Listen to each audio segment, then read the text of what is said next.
It's nice to meet you guys. I'll be starting a new segment whereby I show you guys where all the difficult stages in ToaH every month. I know many of you will probably have already passed ToaH, but I know a few people would like to know which difficult stages are happening at which floor.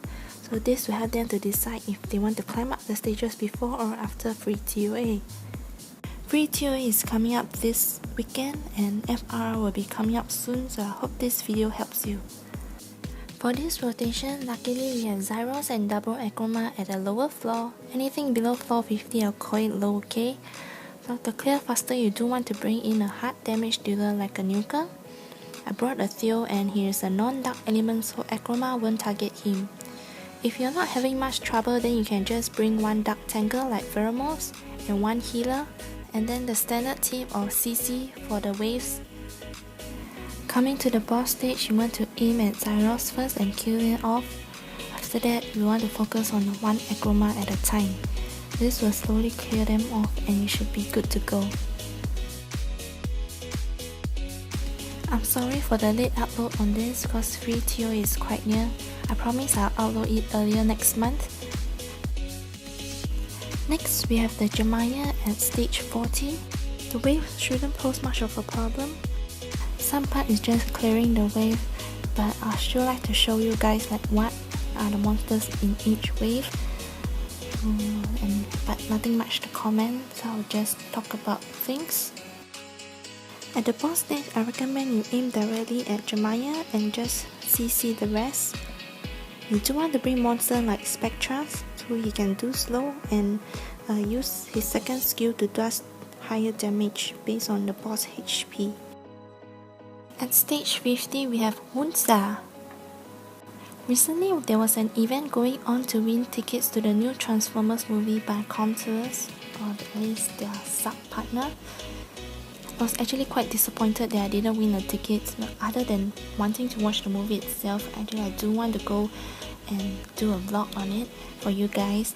I knew there were limited tickets, but I really planned to do a vlog about it. That's why I was so disappointed when I didn't win. Again, I recommend just aiming for the boss and bringing him down. Just be careful of his third skill and Icarius' third skill, which is a single target, but I think Unsa is more dangerous because his skill is AoE, so be careful of that. So anyway, I'm still going down, but not to watch the movie, but to meet YDCB and Sean B. I'll still do a vlog and I'll post it up soon. At stage 80, we have Artemil, the Light Archangel. So I know many people have problem passing this stage. So at the first wave, you want to be careful of the Fire Lich. Especially if you are bringing any wind monster, he can hit quite hard. So stun and freeze are more suitable than just reducing his attack bar. After you have killed off the Fire Lich, you also want to be careful of the Dark Lich. They can hit quite hard because of their passive when you have killed off their allies. This video is done in the afternoon, and in the evening I'll go meet up with them. It's kind of YDCB to host a small meet and greet before the movie starts. At the boss stage, you really want to stun or freeze the minions because they will counter attack, and you can land different breaks on Artemil and the Light Yeti because they are defense based monsters. So if you do land a different breaks on them, they will hit you back. Less painful. You also can bring monsters like Arya that has glancing and monsters that give weakened attack. You also can use a HP leader skill for more survivability. This stage preferably you want to manual it and save some of your skills, like do in rotation.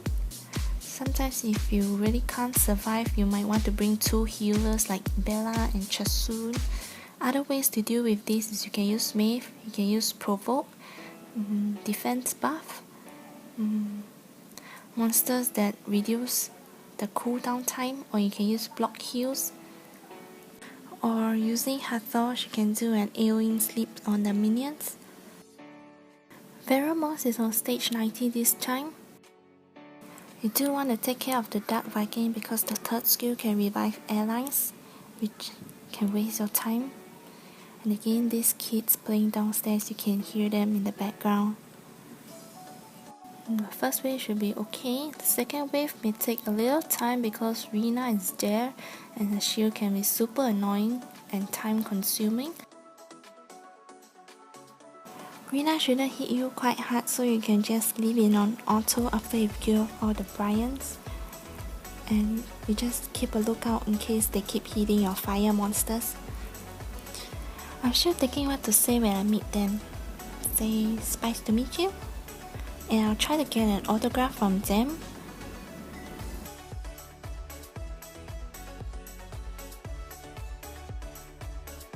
If you are quite new to this stage, you might want to read the skill on these monsters first, like Perla and Huadam. Most people have pheromones, so you know what pheromones can do, but paired together with Perla and Huadam can be quite annoying.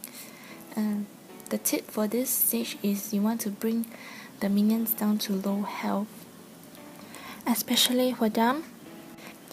And just so you know that if a monster have dots and they do die from the dots, Huadam's passive do not kick in, even when Huadam has more than 30% HP, right?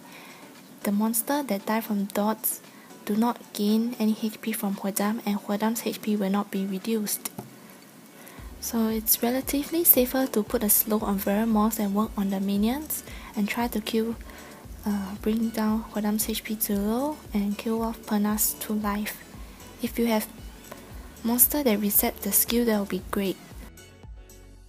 Lastly, at stage 93, we have Leo and the Ragdolls. Most people have problem with this stage because when Leo goes first, they kill off one of their monsters. So, a tip is to avoid bringing water monster that has very low HP. If not, you can bring a water tanker so you can tank Leo's first shot. The first thing that I recommend is killing off Leo. Once Leo is down, or you can use Tessarian to oblivion his passive. So once Leo is down, your speed will return to normal. You also can opt for a HP leader skill instead for survivability, and you also want to have reduced attack bar monsters. That will be great on the Ragdolls. To kill them faster, you also want to do debuffs like AoE dots or AoE bombs. Beretta or Train in this case is quite useful, because every time you crit, their attack bar increases, and then when they move and hit you, it's actually quite painful. So you do want to put on these debuffs on them, so even when they kill off one or two of your monsters, this debuff will go off and kill them. Thank you for watching, and I'll see you soon in my vlog. Bye!